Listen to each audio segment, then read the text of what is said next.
வந்து நம்ம யாரை பத்தி பார்க்க போறோம் அப்படின்னா செக்கிழுத்த செம்மல் திரு வஉசி அவர்கள் பத்தி பார்க்கலாம். நீங்க இவரை பத்தி படிக்கிறதுக்கு நிறைய இருக்கு, எக்கச்சக்கமா இருக்கு. அது வந்து நான் ஒவ்வொரு முறையும் அது மென்ஷன் பண்ணிக்கிட்டே தான் இருக்கேன். என்னன்னா வஉசி அவர்கள் வந்து ஒரு நல்ல செல்வ வளம் மிக்க ஒரு நபராக இருந்து நாட்டுக்காக தன்னுடைய செல்வ வளம் மிக்க அந்த இதெல்லாம் இழந்து ஜெயிலுக்கு போய் அதன் பிறகு வந்து பணம் இல்லாம கஷ்டப்பட்டு தன்னுடைய கடைசி காலத்துல சிறைக்கு போயிடுறாரு. சிறையில இருந்து வேறு விடுதலை ஆறாரு. வந்து ஒரு மாதிரி கஷ்டப்பட்டு நோய்வாய்ப்பட்டு அது மாதிரி ரொம்ப ஒரு மாதிரி கொடுமைகளுக்கு பிறகு அவர் வந்து இறந்துட்டதா படிப்போம். அது அந்த காலத்துல வந்து வஉசி அவர்கள் சந்திச்ச கொடுமைகள் வந்து மிகவும் கடினமானதா இருந்திருக்கு. அப்போ வந்து இந்த அளவுக்கு வந்து அந்த பெனிஃபிட்ஸோ அல்லது மக்களை போய் சேரக்கூடிய ஒரு விஷயமோ அவருக்கு கிடைக்கல. திரு சுப்பிரமணிய சிவா வஉசி அவர்கள் படிக்கும் போதே சுப்பிரமணிய சிவா அவர்கள் படிப்போம். அவர் வந்து சேலம் பக்கம் தருமபுரி இந்த ஜோன்ல இருப்பாரு. வஉசி அவர்கள் வந்து ஒரு நல்ல பேச்சாளரை தேடிட்டு இருப்பார். புத்தகத்திலே இப்படிதான் கொண்டு வந்திருப்பாங்க. அவர் நல்ல பேச்சாளரை தேடிட்டு இருப்பார். அப்புறம் இவரு சுப்பிரமணிய சிவா அவர் வந்து நல்லா பேசுறாருன்னு சொல்லி இவங்க ரெண்டு பேரும் அப்படியே சேர்ந்து செயல்படுறாங்க. அப்புறம் இந்த ஸ்ட்ரைக் எல்லாம் பண்றாங்க. ஒரு குறிப்பிட்ட பாயிண்ட்ல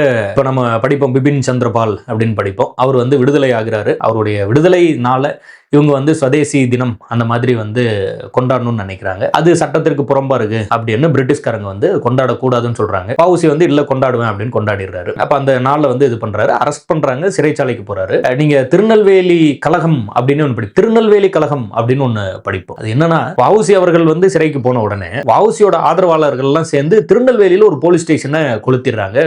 நிறைய பேர் இறந்துடுறாங்க. அப்போ நீங்க ஒரு நீதிபதி வந்து தீர்ப்பு கொடுத்ததா நம்ம இந்த நோட்ஸ்ல ஆட் பண்ணிருப்போம். அது என்னன்னா தார்மீக அடிப்படையில் ஒரு கலவரம் நடக்கும் போது அந்த கலவரத்தில் ஏற்படக்கூடிய உயிரிழப்புகளுக்கு அந்த கலவரத்தை தூண்டியவர்கள் தான் காரணமானவர்கள் அப்படின்னு சொல்லி அந்த ஜட்ஜி என்ன பண்ணிடுவாங்கன்னா வஉசி அவர்கள் தான் வந்து அந்த கலவரத்தில் வஉசி அவர்கள் கைதாயிட்டாரு, சிறைக்கு போறாரு. அப்போ வஉசியோட ஆதரவாளர்கள் கலகம் பண்றாங்க, போலீஸ் ஸ்டேஷன்லாம் போட்டு கொளுத்துறாங்க. அந்த அளவுக்கு ஆகும்போது அந்த எல்லா உயிரிழப்புகளுக்கும் அப்போ ஏற்பட்ட எல்லா டேமேஜுக்கும் அவர் வந்து வஉசி அவர்கள் தான் காரணம் அப்படின்னு தீர்ப்பை வந்து கொடுத்துறாங்க. அப்புறம் இவர் வந்து மதிக்காம நடந்துக்கிட்டாரு அப்படின்னு இன்னொரு 20 ஆண்டு, அப்போ மொத்தம் 40 ஆண்டுகள் சிறை தண்டனை கொடுத்துருவாங்க. அப்புறம் இவர் மேல்முறையீட்டுக்கு போயிருவாரு. மேல்முறையீட்டுக்கு போகும்போது நாடு கடத்தாம அந்தமானிக்கு அப்புறம் அந்த மாதிரி போட்டு நாடு கடத்தாம கோயம்புத்தூர்ல ஒரு சிறைச்சாலையில வைக்கிறாங்க. அந்த கோயம்புத்தூர் சிறைச்சாலையில தான் இவர் செக்கு இழுக்கிறார். அதனாலதான் செக்கிழுத்த செம்மல் அப்படின்னு நம்ம சொல்லுவோம்ல, அந்த மாதிரி மனிதன் வந்து இழுக்க மிகவும் கடினமா இருக்கக்கூடிய அந்த செக்கை வந்து இவரை வந்து இழுக்க வைக்கிறாங்க. சோ அதெல்லாம் தான் நடக்குது. இதுதான் அந்த கதை. இப்போ இதுல நீங்க நல்லா புரிஞ்சுக்க வேண்டிய ஒரு விஷயம் இருக்கு. என்னன்னா பிரிட்டிஷ்காரன் பாயிண்ட் ஆஃப் வியூல பாருங்களேன் என்ன பண்ணிட்டான் அழகா. வஉசி தான் வந்து கலவரத்தை தூண்டினாரு. அப்போ